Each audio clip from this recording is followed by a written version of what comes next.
I made the mistake of searching the deep web one time.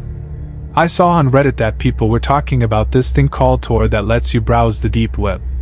It was basically a post asking for the strangest things people had found on the deep web. It really interested me, so I went ahead and downloaded Tor. Someone on Reddit had posted a link to a hidden wiki with a bunch of useful links to the dark web. I was shocked at how many illegal links there were. I did my best to stay away from anything like that. I found a link that took me to another page with a bunch of links called The Black Pages. The page was black with a bunch of red and yellow links. The red links seemed to be the strangest. There was one called Personal Assassin and another called Dead Pets. Reading some of those links made me realize how messed up this whole deep web thing really was. I clicked a yellow link and ended up at yet another page full of links. There I found something that seemed interesting. It was called The Secret Society Chat. I clicked on the link and it took even longer than all the other pages to load. I stared at a blank white screen for a good minute before the page finally turned black and a chat box popped up. Next to the chat box was a black video screen. I wish I had just clicked the back button at that point, but instead I typed, "Hey," in the chat box. What happened next was terrifying. Someone wearing a mask, sitting in a dark room, popped up on the screen. I felt like my heart stopped when I saw my own face pop up on the screen as well. The website was using my webcam even though I always keep it turned off. I covered the camera with my thumb and tried to close the page, but my taskbar was gone along with the minimize and exit buttons at the top of the Tor window. I tried hitting Ctrl+Alt+Delete, but it did nothing. Then there was a muffled, distorted voice coming from my speakers. I could only assume it was the guy in the mask speaking. He was disguising his voice with some kind of voice changer. I clearly remember he said, "I still see you, James." My heart sank. He had said my name. I began holding the power button on my laptop and it felt like forever before it finally shut down. I didn't know if I should report what happened to the police, but from what I knew, everything was anonymous with Tor, so it didn't even seem worth it. It was obviously just some low-life hacker. I went on with my life after deleting the Tor browser from my computer. But about 2 weeks later, my mom threw a letter in my room. She told me it came in the mail for me. There was no return address on it. I ripped the letter open and unfolded the paper tucked inside. In huge letters that filled the paper were 3 words: "Don't come back." I felt like I was going to throw up from the sickening feeling it gave me. I crumpled up the paper and threw it away. I didn't call the cops because it seemed pointless, and I didn't tell my mom because it would only make her panic. But I have no idea how or why they got my address.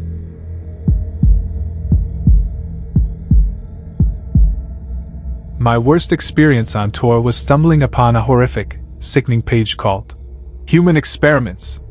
I don't remember where exactly I found it. It was buried deep somewhere in a link archive page.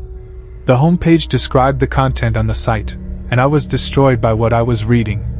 It said in red, bloody font, "The experiments conducted for this website are to prove that not all humans are born equal. The people chosen to be experimented on were usually homeless, but also unfortunate souls that happened to get caught by these sick people. These so-called experiments ranged from starvation and water restriction, reactions to extreme pain and torture, infections and diseases, and even infant tolerance to X-rays, pain, and heat. I had seen horrific shock videos before, so I thought I would be prepared for what I was going to see. But I wasn't. I made the mistake of clicking on the first link to the experiment photos. I honestly had to fight the urge to throw up. I don't want to even give a description of what I saw, but I'll just say there were innocent victims, people just like you and me going through horrible, horrible things that nobody should ever go through. Against my better judgment, I scrolled through the entire page, and it only got worse. Pretty soon, a whole section dedicated to infants and toddlers came up. I had somehow made it to the bottom of the page when a little box popped up on the screen. I didn't know what it was until a line of text popped up. The text said, "Did you enjoy the site?" I realized it was a chat box. I typed, "Who is this?" The stranger promptly replied, avoiding my question by saying, "What was your favorite part of the site?" I asked the same question again. This time he actually acknowledged my question and told me he was the site owner. I told him that this was sick and inhumane, and that I would report this site immediately. That was my biggest mistake, telling him that. After a short pause, he finally said, I see your name is Michael and you live in Massachusetts." He was right. But instead of closing that browser right away, I typed, "No, you're wrong." About 10 seconds later, he typed something that made my heart feel like it shriveled up. That was my address. My complete, correct home address. His final words were, "Have a nice day." I closed the browser and slammed my laptop shut. I called the police first thing, before even telling my parents.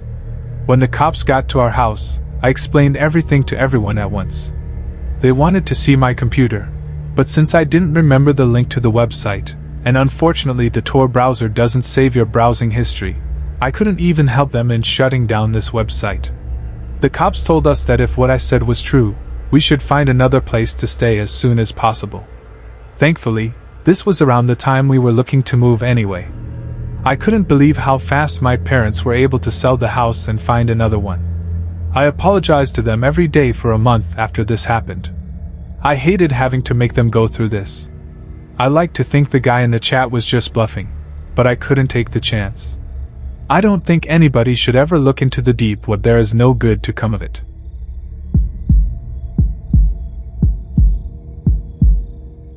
There used to be a website on the dark web called the Silk Road. It was an underground illegal drug marketplace. I had heard about it through friends who had used it. Our usual dealer was moving out of state and he was our only connection, so my friend started using this website and claimed that it was legit. The timing couldn't be better to score some weed since my parents were in Atlantic City for the weekend. I downloaded the Tor browser and checked it out. The biggest seller on the site was cannabis, of course. I left a comment on one of the newer listings asking for anybody to tell me if the listing was legit. I came back to the site about an hour later and I had one new message. It was from a user named Illy B. He saw my comment and offered to sell me an ounce for a really low price, but he only did local deals.